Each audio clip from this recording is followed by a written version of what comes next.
Tuesday, January 19th, 2016. Welcome to Delta Daybreak. I'm Candace Red. Well, a possible health danger for people living in high-rise buildings and how sleeping in on the weekends is good for you. Well, Danielle Nottingham has some of the day's top health stories. Well, one of Hollywood's most successful comedy teams is honored in a new motion picture, and David Bowie goes out on top, and a famous folk singer is arrested. Well, Susan Marcus has those stories and more in your Eye on Entertainment. All right, thanks, Riley. Jumping into your top local news stories, a father is in jail after he allegedly murdered his son. Well, 71-year-old James Clay Jr. is charged with first-degree murder. Police say he allegedly shot and killed 44-year-old Freddie Lee Clay at their house in Greenwood. Well, the deadly shooting happened Saturday in the 700 block of Broad Street. An investigation shows the father allegedly shot his son to death during an argument. Well, James Clay Jr. is in the LaFleur County Jail without bond. Now, news in Indianola, an ex-wife is in jail after allegedly running over her ex-husband with a car. Well, that incident happened Saturday in the 600 block of Curtis Street. Police say Mary Wood drove over Willie Rogers with her vehicle. Rogers was rushed to the South Sunflower County Hospital. Police say no charges have been filed against Wood at this time. The case is still under investigation.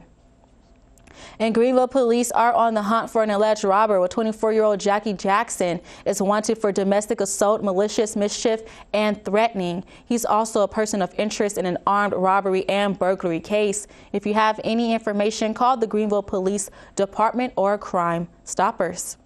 And a hearing is delayed for an elementary school principal accused of cheating. Well, LaWanda Tyler Jones is the principal at Heidelberg Elementary in Clarksdale. She allegedly cheated on standardized tests back in 2013.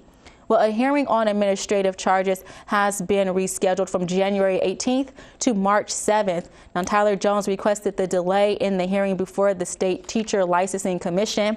The Mississippi Department of Education wants to revoke her principal's license. And in news across the South, the life and legacy of Martin Luther King is being remembered in Alabama. Hundreds of students at the University of Alabama participated in an annual MLK March. Reporter Tim Reed has more from Tuscaloosa. In news closer to town, an organization is honoring the life and legacy of Martin Luther King. Well, the 100 Black men of the Mississippi Delta hosted a Martin Luther King program. The program was held yesterday, and that was at St. Peter East MB Church in Greenville. The title of the program, A Day On, Not a Day Off. The program featured spiritual praise, dancing, and gospel singing. U.S. District Court Judge James Graves Jr. acted as the keynote speaker.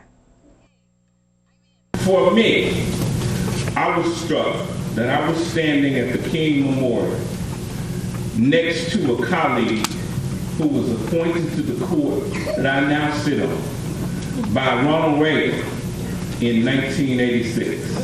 And I stood there next to him some 25 years later, appointed by Barack Obama, the first African-American president of the United States. Says Martin Luther King Day is a time to remember King as a great civil rights leader.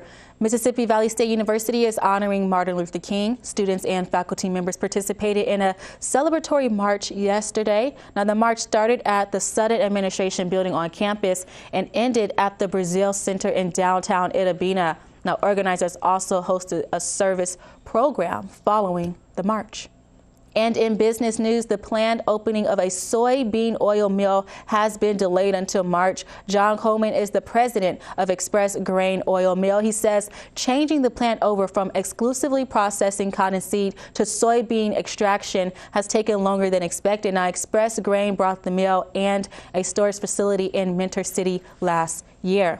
And new this morning, the U.S. Department of Agriculture is launching a water quality initiative. Now, the program offers financial and technical assistance to farmers and ranchers in 3 Mississippi watersheds. The department says the program is designed to provide cleaner water to residents.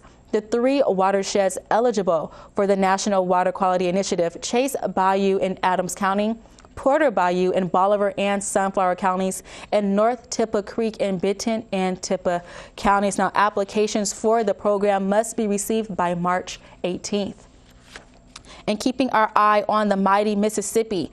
The Mississippi River is slowly starting to fall. The water currently stands at 54.94 feet. Now, last week, the river crested at 56.2 feet in Greenville. Moderate flooding is expected until the river drops below 52 feet. Now, the river gauge is expected to be under moderate flood stage by Saturday.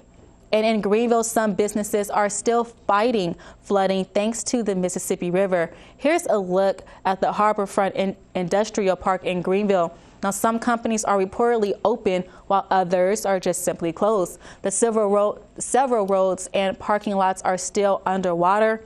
Some workers say they use boats to get to different job locations. Now, water has barely reached the railroad track at the port of Greenville. And some business owners are breathing a sigh of relief after reports that the Mississippi River will slowly fall. With CHS Crop Nutrients is a dry and liquid fertilizer wholesaler. Now, as Denise Turner reports, the business is no longer worried about rising water. All right, well, let's go ahead and take a quick look at the stories trending on the web. So Los Angeles police are investigating after a woman is gunned down at a shopping mall. Well, police say the woman was shot in the leg at the Baldwin Hills Crenshaw Mall. The incident happened yesterday afternoon, right after the Martin Luther King parade. Well, police say a fight broke out at the parking lot, and we're told the incident may be gang related. And in San Jose, California, neighbors mistake a cat for a wild animal. Well, Spock is a 27-pound, 4-foot-long house cat. Spock the cat is an adopted Maine Coon and eats a pound of meat a day. Well, he's only 4 years old. Definitely team cat. So the third Monday of January is the most depressing day of the year, and that's according to a 2005 press release by a British travel agency. The reporter cites a formula by UK psychologist Cliff Arnold for calculating Blue Monday. Well, several scientists have contested the idea since then. And that's what's trending on the web. We'll be right back after the break.